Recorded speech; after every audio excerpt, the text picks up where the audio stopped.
शरीर पर रेशमी कोट पहने थे। आहा कति कहते वो सर पर टोपर हाथ में रेशम का रुमाल यौन मत था।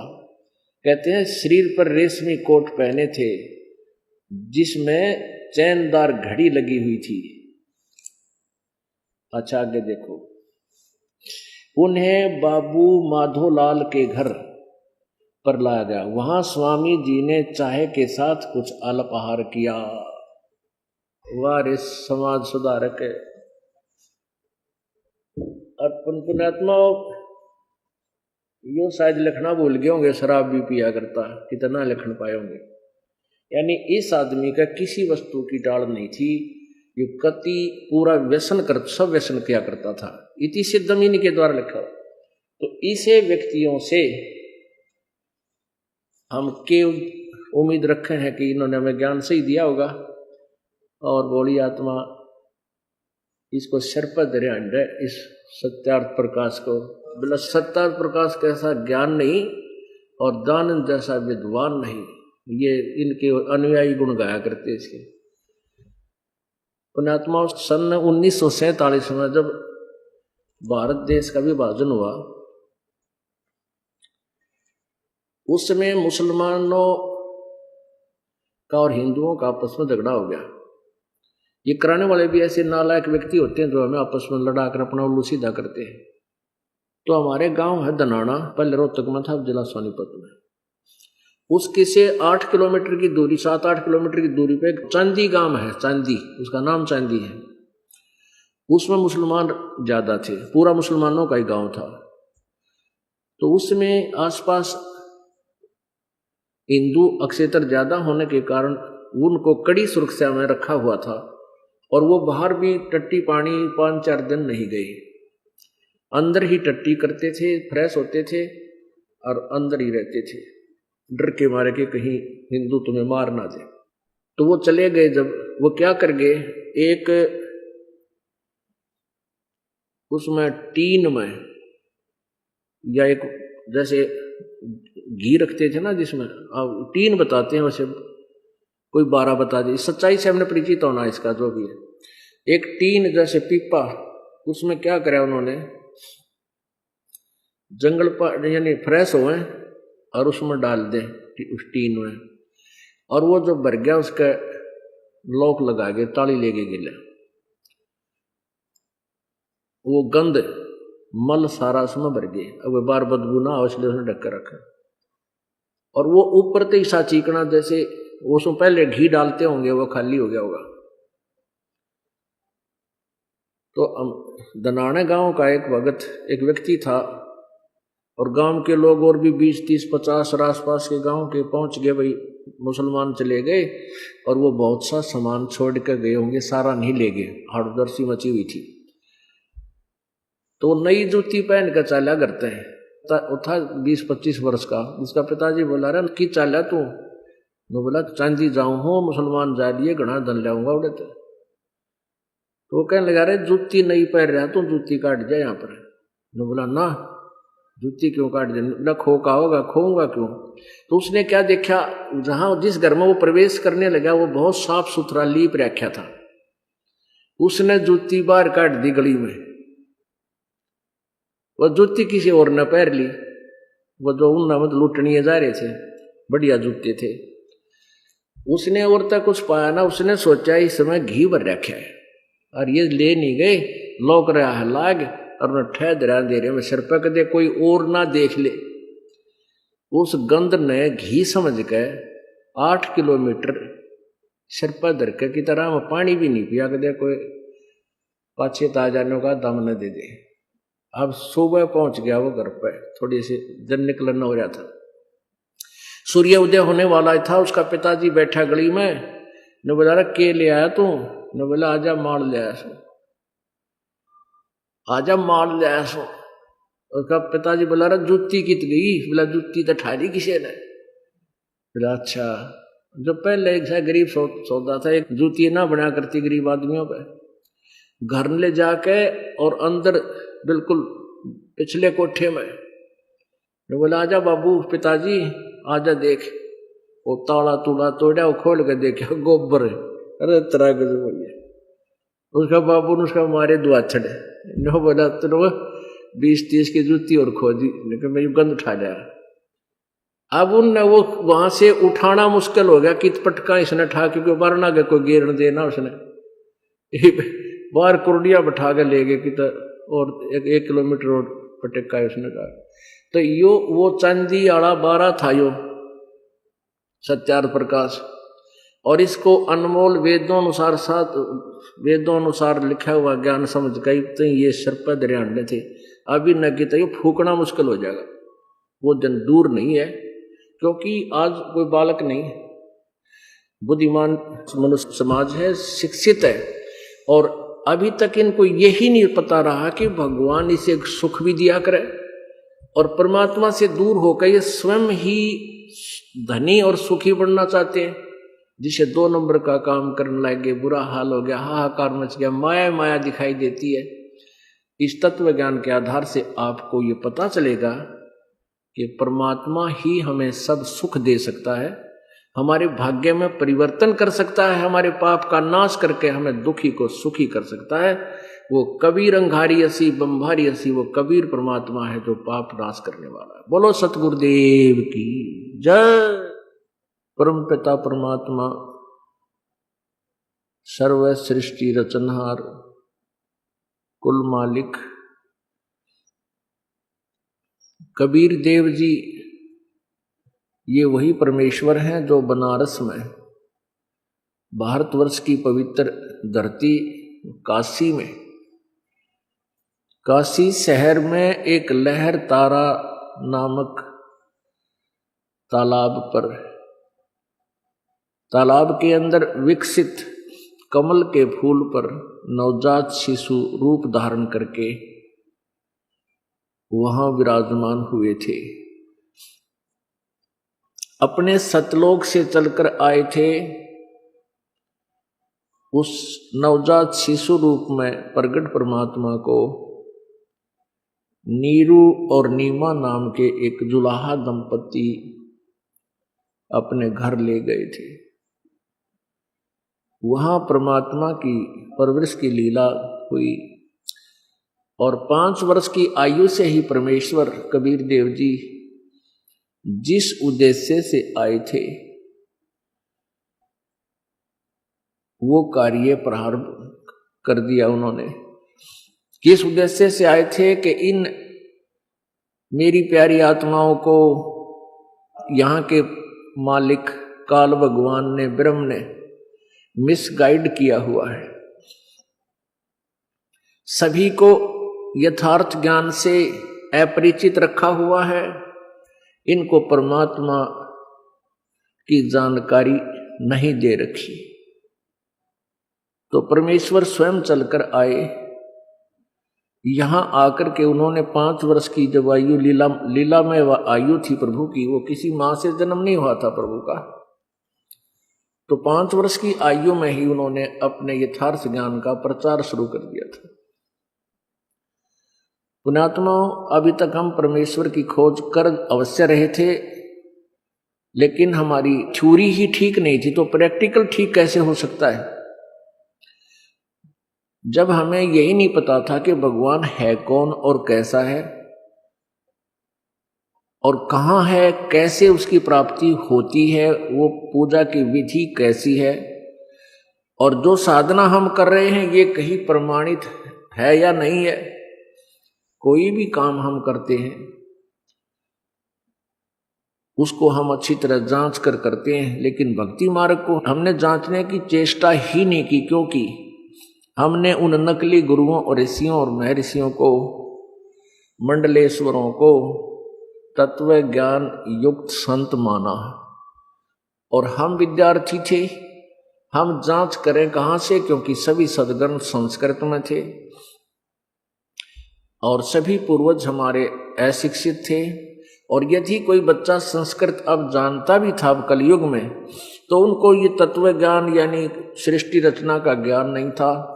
सृष्टि रचना का ज्ञान न होने से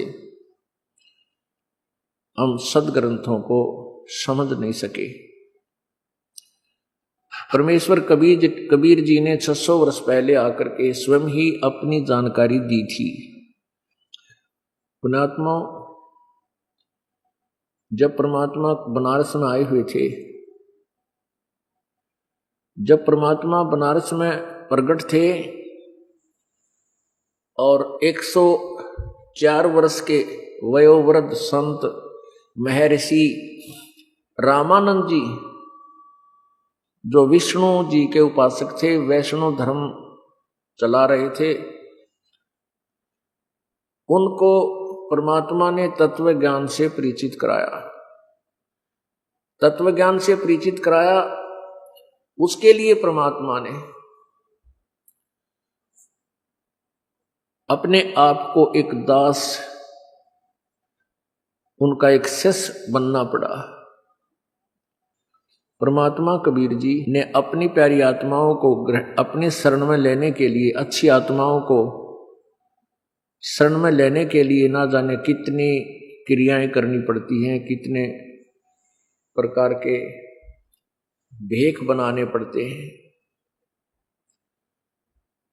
जैसे कबीर परमात्मा जी कहते हैं, वेद मेरा भेद है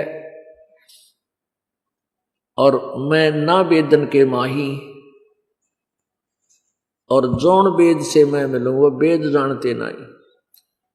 ये सभी वेद, चारों वेद मेरा ही गुणगान कर रहे हैं, मेरे विषय में जानकारी दे रहे हैं, लेकिन इन वेदों में वर्णित विधि से मेरी प्राप्ति नहीं हो सकती।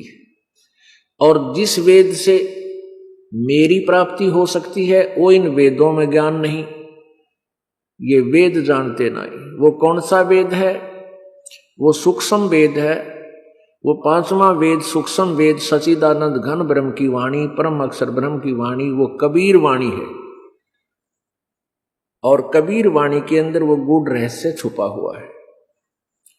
कबीर वाणी को कबीर पंथी संत 600 वर्ष से पढ़ते हुए आ रहे हैं, और इनको भी कबीर साहब के बारे में कै कै का पता नहीं, कबीर पंथियों को भी। कुछ एक तो ऐसे सिरपरे कबीर पंथी बने हुए हैं, जैसे ये पारखी हैं, एक पारख सिद्धांत बना रखा उन्होंने, वो कबीर साहब के शत्रु हैं। वो कहते हैं जीव ही परमात्मा है और कोई भगवान नहीं है, और ये अपने आप ही नरमादा से, नर और मादा से संसार बनता है और बिगड़ता रहता है, कोई भगवान नहीं है।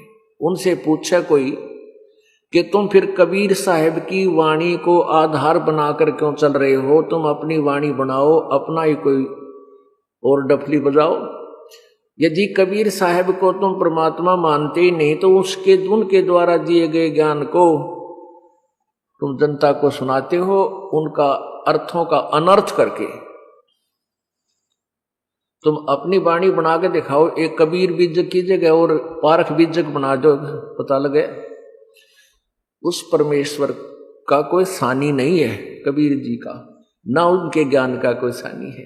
अब अलग कोई से भगवान नहीं है तो परमात्मा शब्द ही नहीं आना चाहिए था किसी के शब्द कोश में। आत्मा हम हैं, वो परमात्मा है, वो श्रेष्ठ आत्मा है। परमात्मा हमारे ही जैसा है लेकिन हमसे समर्थ है, बहुत ज्यादा शक्तिशाली है। जैसे राजा भी मनुष्य होता है और एक रिक्शा चालक भी मनुष्य होता है, लेकिन उसमें और उसकी शक्ति पावर में कितना अंतर होता है। ये कोई कहे कि राजा कोई नहीं होता, मनुष्य ही राजा होता है, ये तो बात ठीक है, राजा मनुष्य ही है, लेकिन जो राजपद पर है वो शक्तिशाली है। ऐसे ही परमात्मा जो है वो शक्तिशाली है, सर्वेश्वर है, महेश्वर है, वो परमात्मा है। ऐसे ही अन्य कबीर पंथी कुछ एक कबीर साहब की वाणी में पढ़कर सृष्टि रचना का कुछ ज्ञान थोड़ा बहुत अग्रम अग्रम करके सुना भी देते हैं, लेकिन वो परमात्मा को निराकार बताते हैं कि सतलोक में प्रकाश ही प्रकाश है, जैसे राधा स्वामी और धन धन सतगुरु वाले बताते हैं। तो इससे सिद्ध है कि वो कंप्लीट नॉलेज नहीं है, फिर उनके मंत्र ठीक नहीं। अब जैसे हमने आम के गुणों का ज्ञान है और वो बीज आम का ना बीज का बबूल का बीज रखा है, तो उस ज्ञान ने के चाटे। जैसे कुछ कबीरपंथी एक भक्त कह रहा था कि इससे जम्मू से आता है एक मधु परमहंस जी प्रवचन करते हैं, बोला जी वो न्यो की न्यो सृष्टि रचना सुनावे है, वो पढ़ कर वाणी पढ़ कर उसका अनुवाद करते हैं। और उनके मंत्र क्या है, गजाना सियावे वह नाम दे रखे। अन्यों का कान में फूक मारे है, न्यों का दे दिया नाम थरेता ही अंदर हृदय में पहुंच गया, बोल कर नहीं सुनाता कुछ भी, ना उन सुनता के कान में मुंह लाकर न्यो कर दे, अगर अंदर भेज दिया थरे हृदय में पहुंच गया, सार नाम है। तो ये अगर आम का ज्ञान हो गया कि आम ऐसा है, फलों का राजा है, बहुत मीठा है और कांटे रहित है, फल भी है और छाया भी देता है, सुखदाई है, और उस आम के बीज की जगह बीज बीज दिया दे दिया बबूल का, तो उस ज्ञान ने के सिर में मारे, वो तो किकर जामेंगी, बबूल उगेंगी, अर्थात उस गलत नाम की साधना से नरक जाएंगे सभी अनुयायी। तो पुण्यात्मा थोड़े से दिन में इनके सारे की खाल उतर जाएगी इनके ज्ञान की, और ये सब बेनकाब हो जाएंगे, ये छोड़ जाएंगे मैदान। इनके ही शिष्य इतने प्रश्न कर देंगे इनके समझ में नहीं आएगी इस दास के ज्ञान को पढ़ और समझ के। अब तो ये अपना भी जीवन नष्ट कर रहे हैं और साथ में भोले श्रद्धालुओं को भी नरक के पात्र बना रहे हैं। एक हमारा शिष्य, उसके मन में दोष आ गया और ऐसे ही उसने पता लगा कि एक जम्मू के अंदर मधु परमहंस जी बहुत अच्छे जो का तो ज्ञान देते महाराज जी वाला, तो वो हमें छोड़कर उस मधु के पास पहुंच गया। वो जाके कहा जी मैं नाम लूंगा, ले ले भाई नाम ले ले। नाम सुना दिया, सतगुरु सतगुरु नमो पता नहीं के बोल रहा था सटैन सा, और सार नाम वो कान में फूक मार दी, बोला सुना था कोई ना, बोला अंदर जा लिया तरह। और सतनाम, बोला जी सतनाम तो और होता है 2 अक्षर का, ये तो सतनाम को नहीं जो आप कहते तो सतनाम, उस सारे सेंटेंस में एक सतनाम भी है। तो उसको बोला भाग जा, फिर यहां क्या करना था। वो फिर उठ कर आ गया, उसने फिर वापस आके नाक रगड़ा यहां पर और अपनी गलती बताई कि मैं ऐसे एक भ्रमित हो गया था, और सारी कहानी बताई। मैं वहां चला गया और फिर कहने लगा कि आपके ज्ञान के सामने किसी का ज्ञान नहीं टिक सकता। मेरे मन का भ्रम निकल गया कि मैंने सोचा था वो पता नहीं परम मधु परमहंस जम्मू वाले तक कभी भगवान से मिल रहे होंगे, उसने तक कह का बिना बेरा भक्ति का। तो पे पुण्यात्मा ये बाप पे पता चल जाएगा नकलियां का थोड़े से दिन में, ये आप हरी झंडी दिखा देंगे और कह देंगे जाओ भाई जिसने जहाँ नाम लेना। अगर ये अच्छी आत्मा है, वैसे संत जो बना है गुरुपद पे, ये निकलते हैं परमात्मा पाने के लिए, फिर ये इधर का उधर का जैसा भी ज्ञान इकट्ठा किया फिर वक्ता बन जाते हैं। बोलने की शैली, वचन में शक्ति पूर्व संस्कार से इनके अंदर होती है, इसलिए कुछ 1000 2000 10-20 हजार को ये बर्बाद अवश्य कर सकते हैं, लेकिन ना इनका मोक्ष ना अनुयायियों का मोक्ष। ये लिख लेना कि तक अपने नोटबुक के अंदर, और 2 4 10 साल के बाद दिखा दूंगा वहां के सब अनुयायी वहां से भागते और हाहाकार मच जाएगी, क्योंकि लाभ किसी को होना है नहीं उन नकली नामों से। सब झूठी क्रियाएं कहते, झूठा ज्ञान, फिर ध्यान कहाँ ला गई, ये बाद विदा चतुराई। तो परमात्मा कबीर जी अपना ज्ञान प्रचार करने के लिए यही उद्देश्य लेकर आए थे कि मेरी प्यारी आत्माओं को इस काल भगवान ने ये नकली दूत भेज के कबीरपंथी और दूसरे बिना कबीरपंथी ये जितने भी पंथ चल रहे हैं सभी काल के पंथ हैं, इनके पास कोई सत्य नाम सच्चा नाम नहीं है, न इनके पास यथार्थ ज्ञान है। दास कोई आलोचना नहीं कर रहा, 100% सत्य कह रहा है, और ये सत्य थोड़े से दिन में सबके हृदय में समा जाएगी और फिर पूरे विश्व का कल्याण होगा। तो हमने अपने सदग्रंथों को नहीं समझा, पवित्र वेदों के पढ़ने वाले पवित्र वेदों से अपरिचित, पवित्र गीता जी के पढ़ने वाले गीता जी के ज्ञान से कति अपरिचित, पवित्र बाइबल को पढ़ने वाले बाइबल से अपरिचित, पवित्र कुरान शरीफ को पढ़ने वाले कुरान शरीफ से अपरिचित। क्योंकि जो तत्व ज्ञान है, जो वास्तविक निष्कर्ष दिया है सदग्रंथों में, उसको नहीं समझ सके। पवित्र गुरु ग्रंथ साहिब को पढ़ते हैं, वह पवित्र गुरु ग्रंथ साहिब से अपरिचित। और जो पवित्र कबीर परमेश्वर जी की वाणी, इस 5वें वेद को कबीर पंथी भी पढ़ते हैं, वो कबीर साहिब के यथार्थ ज्ञान, मूल ज्ञान से अपरिचित। क्योंकि कबीर सागर में कहा है कि 33 अरब ज्ञान हम बाखा। परमात्मा कहते हैं मैंने 33 अरब वाणी बोल रखी है, ये तो थोड़ी सी संग्रह की गई है, लेकिन मूल ज्ञान गुप्त ही रखा।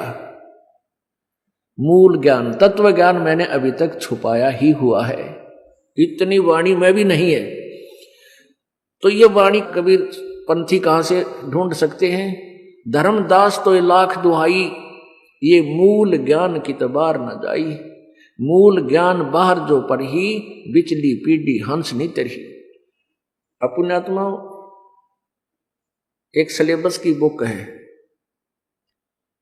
पाठ्यक्रम की पुस्तक है। जब तक टीचर नहीं समझाएगा, स्टूडेंट नहीं समझ सकता उसको। तो कबीर सागर कबीर वाणी में सारा रहस्य होते हुए भी कबीर पंथी या कोई अन्य पढ़ने वाला उसको समझ नहीं सका।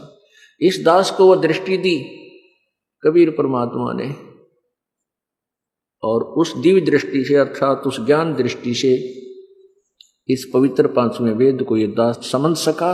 और यो 5वां वेद जो है कुंजी है पूरे सब सदग्रंथों की। उसी के बाद पवित्र वेद और पवित्र गीता जी, पवित्र पुराण, पवित्र कुरान, पवित्र बाइबल, पवित्र गुरु ग्रंथ साहिब दास ने आपके समक्ष यथार्थ रूप में पेश किया, जिसकी एक पुस्तक बना दी है आध्यात्मिक ज्ञान गंगा, परमेश्वर का सार संदेश। एक भक्ति सौदागर को संदेश, उसी का विकल्प है ज्ञान गंगा। तो ये सब पुस्तकें उस अमृत वाणी से परिपूर्ण है, सारांश है इन सभी सत्ग्रंथों का, जो अब आने वाले मानव समाज के लिए बहुत ही हितकर होगा।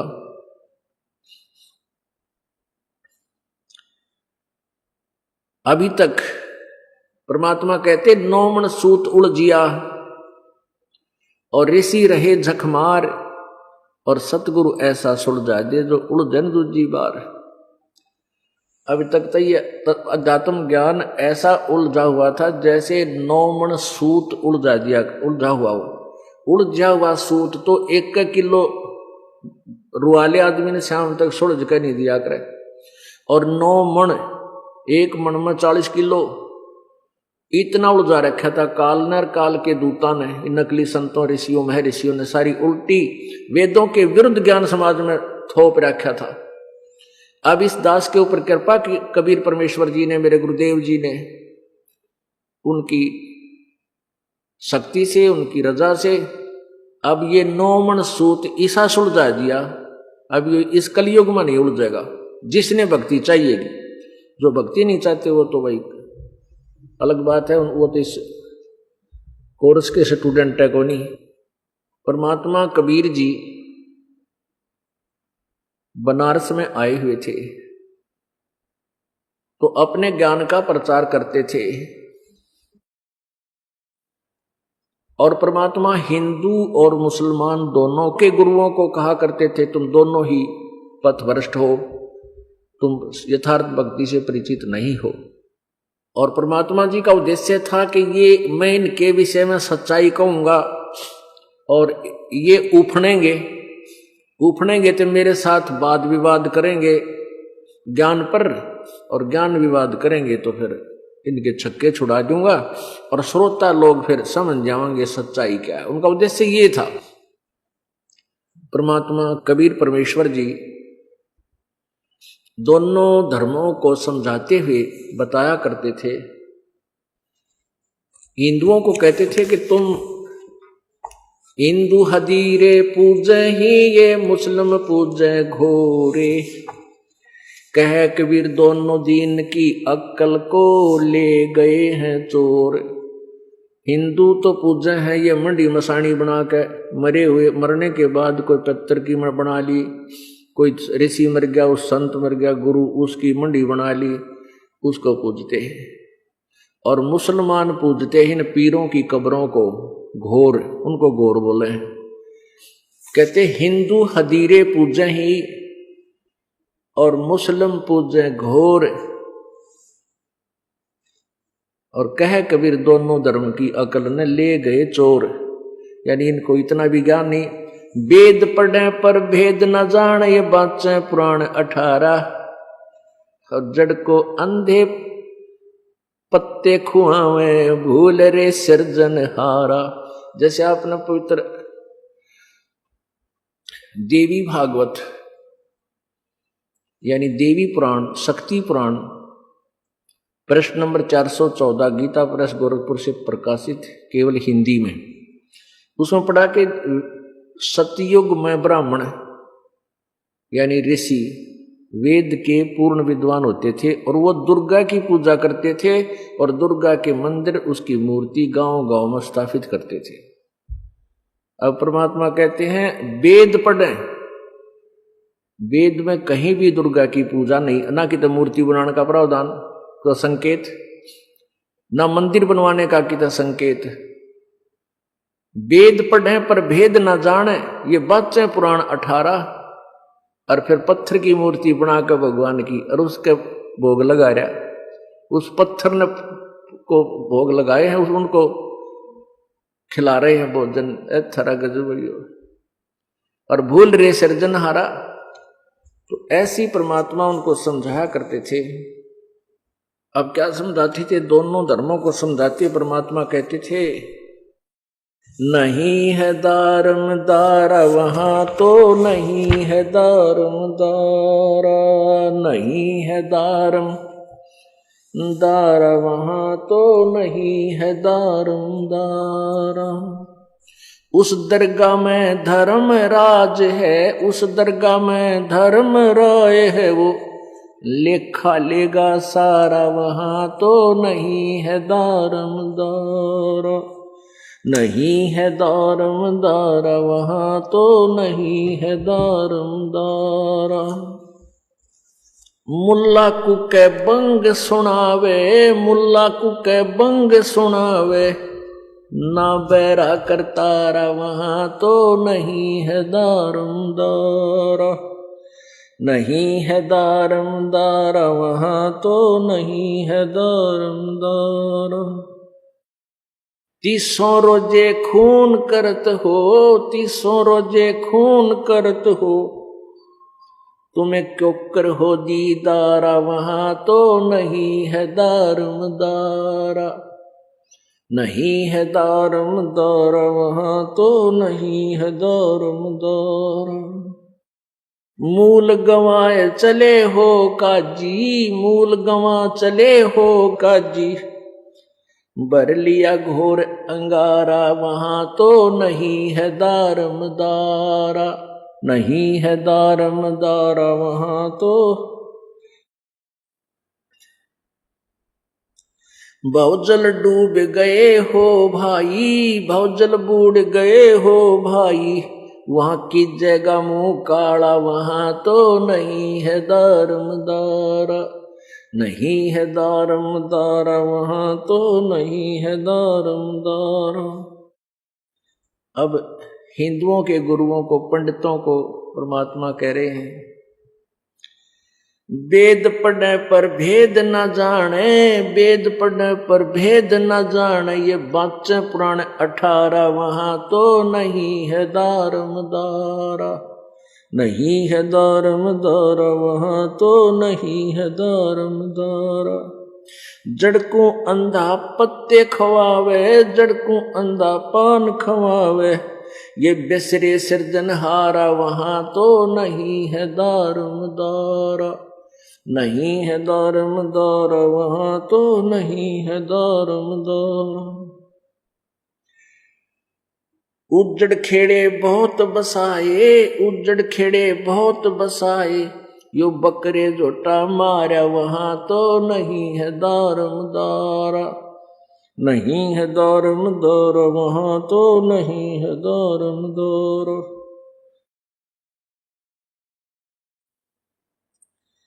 जाको तो तुम मुक्ति कहते हो, जाको तो तुम मुक्त कहते हो, सो है कच्चे बारा वहां तो नहीं है दारमदारा, नहीं है दारमदारा वहां तो नहीं है दारमदारा।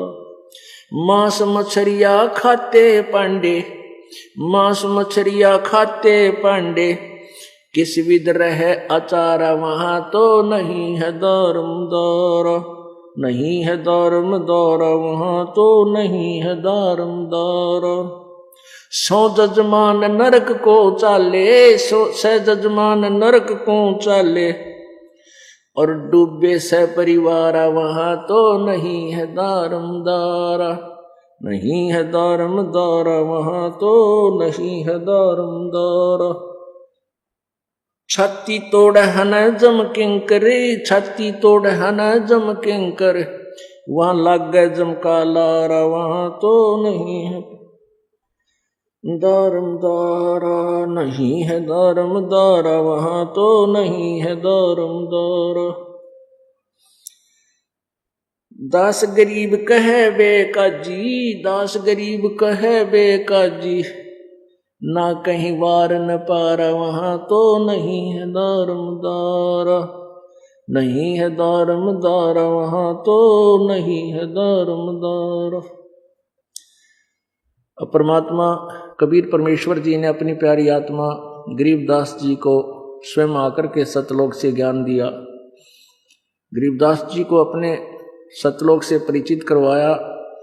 इस प्यारी आत्मा को अपने साथ लेकर के सचखंड गए, जैसे नानक साहिब जी को लेकर गए, दादू साहिब जी को लेकर गए, रामानंद जी महर्षि रामानंद जी को लेकर गए।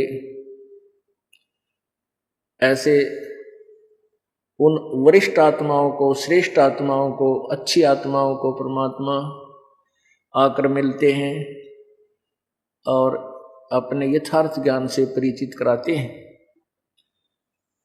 और फिर वो परमात्मा स्वयं भी आते हैं, अपना तत्व ज्ञान प्रचार करते हैं। उसके अतिरिक्त उन समय अच्छी आत्माओं या आगे पीछे अच्छी आत्माओं को आकर मिलते हैं और तत्व ज्ञान से उनको परिचित कराते हैं। अपने आत्माओं अभी तक हमें ये भ्रमित किया हुआ था इन अज्ञानी अनाड़ी नकली ऋषियों ने कि परमात्मा निराकार है।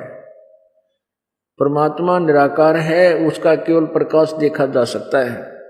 परमात्मा परमेश्वर सूर्य की तरह, सूर्य के सदृश प्रकाशमान है, आदित्य वर्णम।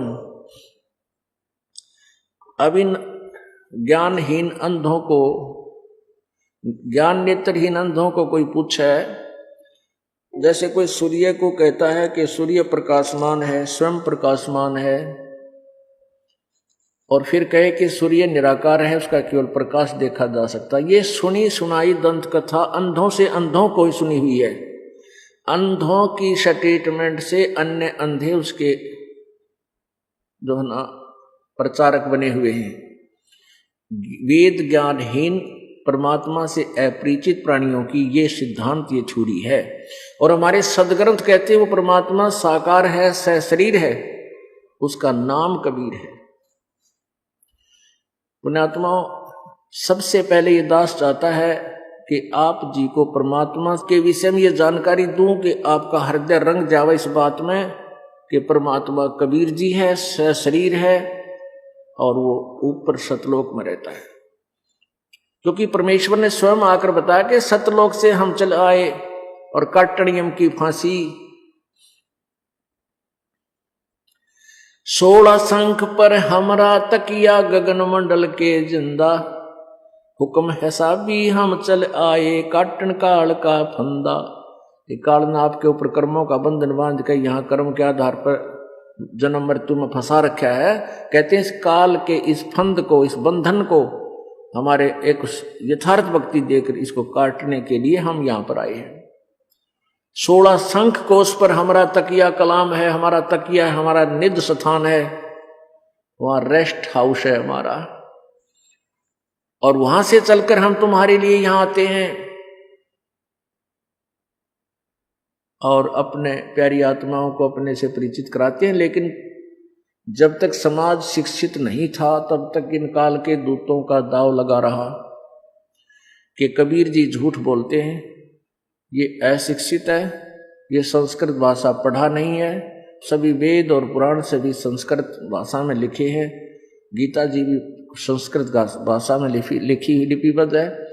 तो इस बात का असर जन साधारण पर पक्का हो गया कि कबीर जी जो ब्रह्मा विष्णु महेश जी के विषय में या यथार्थ ज्ञान भी अपना बताना चाहते हैं कि परमात्मा इनसे ऊपर है, ये झूठ है। उन झूठों की उस झूठी कथा को तो हमने सत्य मान रखा था, और परमात्मा 600 वर्ष पहले आकर हमें बताया करते थे कि ब्रह्मा विष्णु महेश नासवान है, अविनाशी नहीं है, 600 साल पहले। और इनके माता पिता हैं, दुर्गा इनकी माता है, और काल ज्योति निरंजन जो यहाँ 21 ब्रह्मांड का मालिक है, ये इनका पिता है। तो उस समय इन नकली काल के दूतों ऋषियों का दाव लगा रहा। ये कहते थे कि ये कबीर झूठ बोलता है, ऐसा कहीं नहीं लिखा है।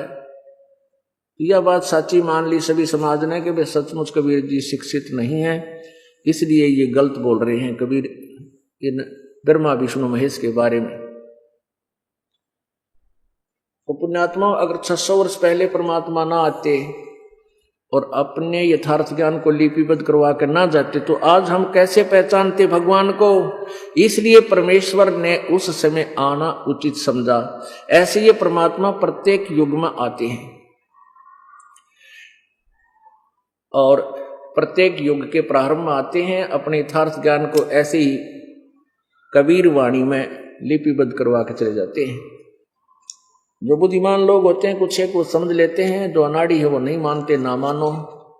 तो कलयुग में परमात्मा ने विशेष समय निर्धारित किया हुआ है, अब वो वर्तमान में आ गया है। इसके अंदर पूरे ये हजारों वर्ष चलेगा मालिक की दया से। इस दौरान जितने भी पुण्यात्मा जन्म लेंगे उनके लिए तो रास्ता साफ मिलेगा। वो इतनी पुण्यात्मा होंगी, उनके कोटे का सुख परमात्मा सतलोक से साथ भेज जाएगा उनके। वो पुण्यात्माएं हैं जैसे परमात्मा प्रत्येक युग में आते रहे, उनको प्रथम मंत्र देकर भक्ति युक्त करते रहे और फिर उनको काल के हाथों नहीं लगने दिया। उनको परमात्मा ने सटो कर रखा है। यही एक प्रत्येक ब्रह्मांड में एक राजदूत भवन है। जैसे प्रत्येक शहर में, प्रत्येक देश में, प्रत्येक देश का एक एम्बेसडर हाउस होता है, ऐसे ही से एक ब्रह्मांड के अंदर कबीर परमेश्वर जी का एक ऐसा लोक है। इसके अंदर इस ब्रह्मांड में भी एक लोक है जिससे ये ब्रह्मा विष्णु महेश अपरिचित हैं और काल भी उस ब्रह्मांड के उस छोर में नहीं जा सकता, ये ब्रह्म भी नहीं जा सकता। तो वहां परमात्मा ने हम सभी पुण्यात्माओं को बीज रूप में रखा हुआ है। और अब जो पुण्यात्मा आप आए हो,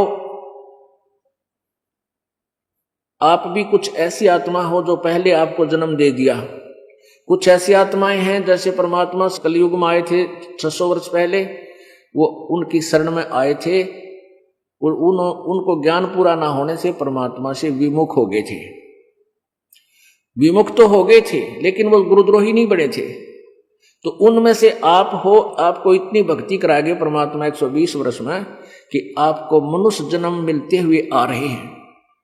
और जिनको मनुष्य जन्म मिलता हुआ आ रहा है वो परमात्मा की तलाश में भी कहीं ना कहीं अटकलबाजी ला रहा है, कोई संत ढूंढ रखा है या वैसे अपनी इच्छा से कोई न कोई साधना कर रहा है, क्योंकि वो आत्मा रुक नहीं सकती भगवान की भक्ति बिना, वो पूर्ण प्रेरणा है उसके अंदर। तो आप जी के ऊपर रहम करके गए परमात्मा 600 वर्ष पहले कि तुम्हें इतनी भक्ति करा गई कि तुम मनुष्य जीवन मिलते हुए आ रहे हैं। और जो प्राणी मनुष्य जीवन से आता है वो तुरंत भक्ति पर लग जाता है। आप तो ऐसे हो, और आपके जो अब संतान होगी या आपके पोते पोती होंगी, दोता दोती होंगी, वो आवेंगी पूरे पुण्यकर्मी प्राणी, केवल पुण्यकर्मी प्राणी। अपनात्माओं, आप इस सच्चे ज्ञान से, तत्व ज्ञान से परिचित नहीं हो, और हम काल प्रेरणा से इतने प्रेरित कर दिए जाते हैं। जैसे इस तत्व ज्ञान का तो अब समझो सूर्य उदय हो रहा है, सूर्य उदय होने से पहले रोशनी होती है लेकिन अधिक उजाला नहीं होता। तो अभी ये नो सोचो, अब सूर्य उदय होने ही वाला हो रहा है, प्रकाश थोड़ा है। तो ऐसे अन्य समाज इस परमात्मा के विधान से परिचित नहीं है। अब जैसे आपके घर पर बच्चों की शादी हो, ब्याह हो गया, विवाह हुआ, तो कुछ ऐसे भी है संतान या तो गर्भमय खराब हो जाती है। हमारे दास के पास ऐसे बहुत से प्रमाण हैं 10-5 वर्ष पहले के, कि ऐसे होता रहा। वो कहते जी नाम भी ले लिया हमने तो, और आपकी क्रिया भी सारी कर रहे हैं, और 3 बार बच्चा खराब हो लिया पुत्रवधू का। अपनात्माओं,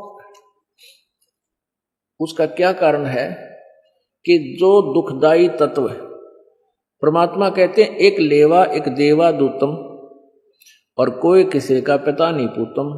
ये ऋण संबंध जुड़ा एक ठाठा, अंश में सब 12 बाटा। आज कोई पुत्र रूप में या पुत्री रूप में, पिता या माता, भाई या बहन, पति पत्नी रूप में जो आपस में जुड़े हैं, इनका पिछला कोई संस्कार है। और वो संस्कार ऐसा है जैसे एक बेटा खूब कमाई करता है, धन कमाता है, और पिताजी शराब पीता है, जुआ खेले, और शर्म के मारे पिता को वो कह कुछ नहीं सकता।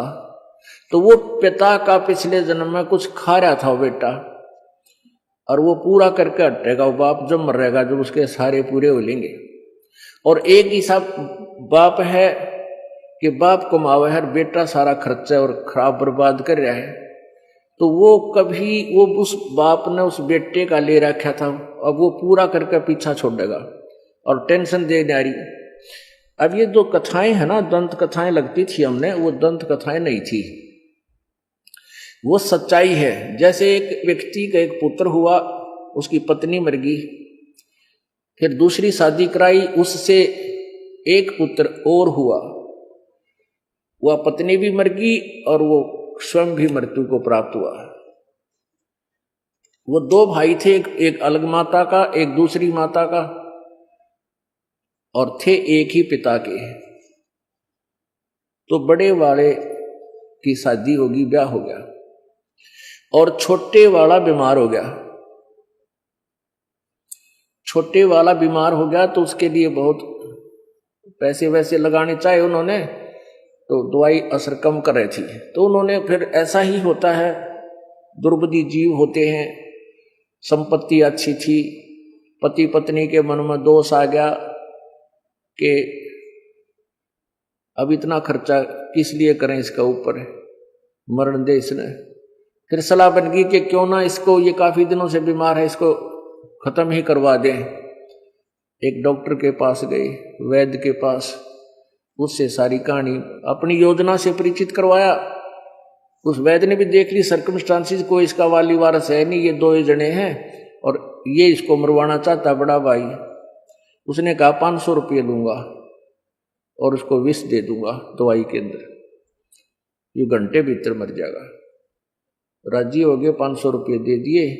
वो लड़का दवाई दे दी, मृत्यु को प्राप्त हुआ, विष दे दिया।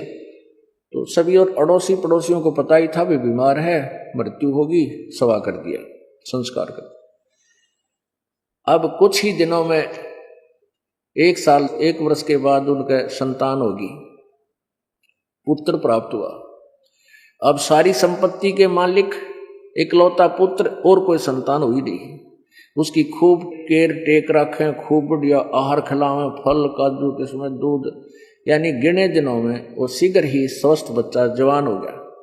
यानी 12, 13, 14, 15, 16 साल, पहले जल्दी शादी कर देते थे, तो 14, 15 साल का होते ही उसका विवाह कर दिया। विवाह कर दिया। विवाह होते ही वो लड़का बीमार हो गया। अब पहले तो भाई था और वो भी सौतेली माँ का।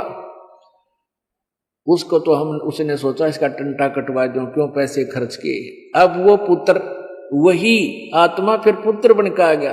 अब पुत्र प्यारा लग गए।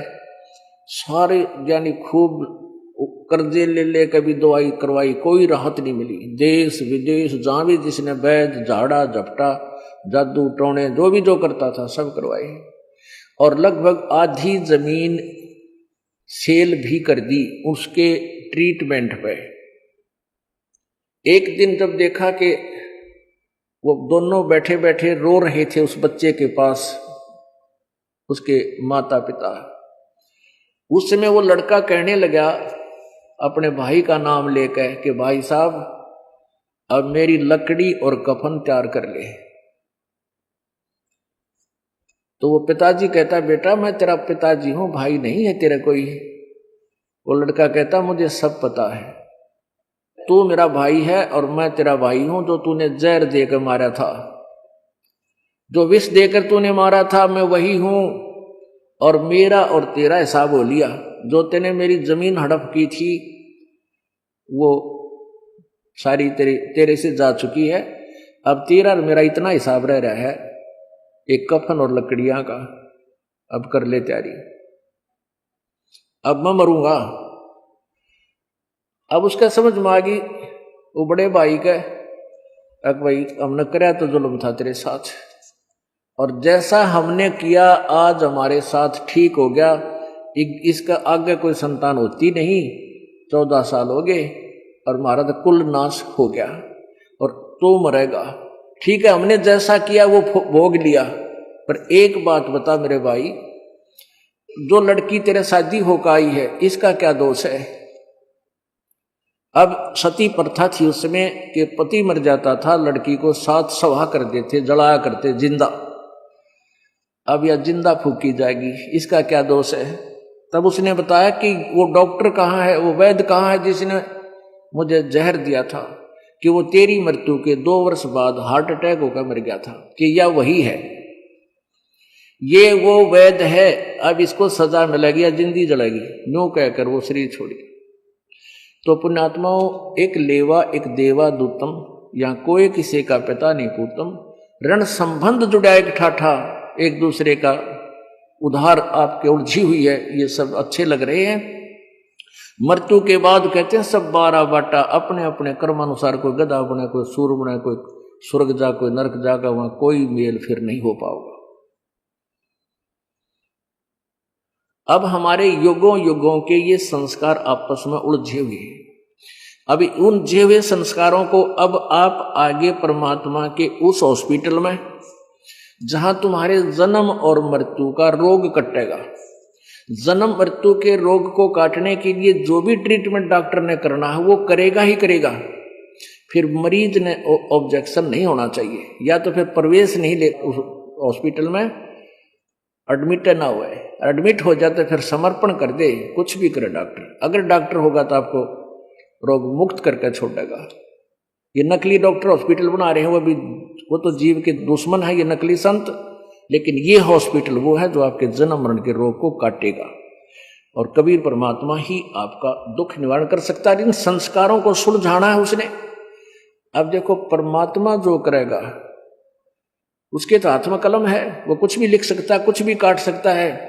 वो कबीर जी है, सतगुरु हाथ लेखनी सब बहिया, बही माने पैड और लेखनी कलम। उस परमात्मा के हाथ में आपकी पैड और कलम है। सतगुर जो चाहे सो कर ही, 14 कोट दूत जम डर ही, ऊत भूत जम त्रास निवारे, और चित्रगुप्त के कागज पाड़े। अब जैसे प्रसंग जो चल रहा था उसकी भूमिका बनाई है कि एक बेटी के 3 गर्भ खराब हो गए और दिल टूट गया उनका। बार बार ये कहते जी देखो हमने नाम भी ले रखा है। तो पहले ऐसे कहना भी गलत है। बगैर ज्ञान का व्यक्ति ये कहेगा कि हमने ऐसा भी कर दिया, ऐसा भी कर दिया, हमें कोई लाभ नहीं हो रहा, और डॉक्टर अपना इलाज कर रहा है, वो करके छोड़ेगा। यदि वहां रहा, हॉस्पिटल में एडमिट रहा तो, और छोड़ के चलेगा तो मरो कितना जाकर। अब जैसे परमात्मा क्या करेगा, सतगुर जो चावे सो कर ही 14 कोट दूत जम डर ही ऊत भूत जम त्रास निवार है। यानी जो ये भूतां तो सता रखे हैं सभी, कोई घर खाली निज में प्रेत प्रवेश ना हो, और सबकी बिरानवाटी हो रही है, किसी का गुप्त किसी का प्रत्यक्ष। ये जो हानि, जैसे आदमी बैठा है और बैठा बैठा इसी मरोड़ी लाओगा भूत अंदर ते, चल उसके नो करूंगा लड़ूंगा, जाकर लड़ाई करवा दे, लट्ठम लट्ठा दोनों थाने में होगी बिरानवाटी। तो ये अर्जब परमात्मा की शरण में हम आ जाएंगे, परमात्मा हमारे संबंध को सेट करेगा, ज्ञान रूपी डंडे मारेगा, इसको बिल्कुल सेंटर में चालेगा, इसको लगाम गाल देगा, तो फिर हमारे सुलझेड़े होंगे, ये भूत बाज जाएंगे फिर। तो कहने का भाव ये है कि परमात्मा जैसे पांडवों को जब युधिष्ठिर जी गद्दी पर बैठाए तो उनको कुछ दिन के बाद बुरे बुरे स्वप्न आने लगे, मरे हुए आदमी दिखे हाहाकार माचरी नु आओ सर कटे हुए, तो उन्होंने यज्ञ करने की सलाह दी उनको श्री कृष्ण जी ने कि तुम्हें प्रेत आत्मा सता रही है, और उसके लिए बहुत बड़ा यज्ञ किया गया जिसमें सब देवता ऋषि आकर भोजन खा गए। वो यज्ञ संपूर्ण नहीं हुआ, उनके 3 ताप भी नहीं कटे। तो कबीर परमेश्वर जी द्वापर युग में आए हुए थे करुणामय नाम से, और स्वयं अपने शिष्य सुदर्शन का रूप धारण करके उनकी यज्ञ में गए, तब उनका शंख बजा, यज्ञ पूर्ण हुई, और वो भूत भी तब उनसे दूर हुए जब परमात्मा ने आकर उनका अन्न ग्रहण किया। कहते तुम कौन राम का जपते जापम तात कटे ना तीनू तापम। अब हम उस प्रसंग पर आते हैं कि वो ये भी मन में हमारे नहीं आना चाहिए, ये ज्ञानहीन ही ऐसे जो है ना सोचता है कि मैंने इतना दान कर दिया, इतनी जो चढ़ा दी फलान कर दिया। अरे एक टेबलेट से ठीक ना हो तो 2 खावे, जो दर्द है वो हो सकता है 1 महीना भी खानी पड़ जाए लगातार। तो ऐसे ही इस धर्म के जो भी बताया जाता है उसको बढ़ाने से ही आपका समाधान होगा, उसका छोड़ देने से नहीं। अब जैसे इस हॉस्पिटल ने छोड़ जाओगे तो फिर आप कितने दुख पाओ, कोई दिक्कत नहीं, और हॉस्पिटल ना छोड़ियो, यानी यहां से हटियो मत, फिर देखना कुछ दिनों में क्या क्या सुख देगा। परमात्मा कहते हैं द्वार धनी के पड़ा रहे और धक्के धनी के खावे, और 100 काल झकझोली पर द्वार छोड़ नहीं जावे। यहां से कितना तुमने झटके लग गए, नदी खाए दो नुकसान हो गया, नहीं, वो नुकसान बहुत भयंकर होना हो और थोड़े में बच रहा है, ये सचकर मान लेना। जैसे सर्दियों में सर्दी ज्यादा हो जाती है और किसी ने कंबल ओढ़ रखा है और फिर भी सर्दी महसूस हो रही है, और वो यूं सोचा है कि देख मैंने कंबल भी ओढ़ लिया, सर्दी फिर भी लग रही है, मैं नहीं रखता है कंबल न फेंक दूं उठा के। ऐसा तो कोई अनाड़ी कर सकता है, समझदार नहीं कर सकता, तो या ज्ञानी कर सकता है। तो उसका समाधान कंबल फेंक देना नहीं, आपने कंबल लिया है, कंबल ने जितनी उसकी क्षमता है उतना प्रोटेक्शन दे रखे आपको, और सर्दी ज्यादा है तो कंबल के स्थान पर रजाई ले, यानी उसी को उस तरह का प्रोटेक्शन बढ़ा घटा मत, तब जान बचेगी। तो ऐसे ही कर्म रूपी पाप कर्मों की सर्दी आपकी ज्यादा है, और 1-2 जैसे धर्म कर्म आपको बताए जाते हैं क्रियाएं, इनसे लाभ नहीं होता, तो उसको छोड़ने से नहीं, उसी में वृद्धि करने से बात उड़ेगी। तो जैसे ये प्रसंग चल रहा है कि उस बहन के 3 गर्भ खराब हो गए, और उनका सौभाग्य था कि वो कहीं और गई को ना, क्योंकि वो पहले से नाम ले रखे थे और परमात्मा ने पहले उनको कई सुख दे रखे थे। तो फिर उनको समझा बुझा के, क्योंकि पहले इतने थोड़ी संगत थी और बकाने वाले घने हुआ करते, फिर भी उनका सौभाग्य था वो टिके रहे। तो फिर परमात्मा ने उनको पुत्र प्राप्ति हुई, तो फिर वह सेट हो गए, यानी तीसरा जो गर्भ चौथा फिर बच्चा परिफुल्लित हो। कहने का भाव यह है कि वो जो बच्चे थे वो मनमाने कोई से दुखदायी तत्व हो पिछले जन्म के आपके, हैं बड़े होकर को डाक के मारे, को चोरी करे, को बहू न सता दे, आप लड़के मर जाए सारे जेल में, मन इस प्रकार का कोई दुखदायी तत्व था। तो परमात्मा ने उसका पहले ही फैसला आपका कर दिया, क्योंकि आपको परमात्मा ने अपना मान लिया, और अपना मक के साथ फिर वो किसी तरह ट्रीटमेंट करे, कितना ही उसको किसी तरह रखे, उसको सुख ही देगा, दुख नहीं दे सकता।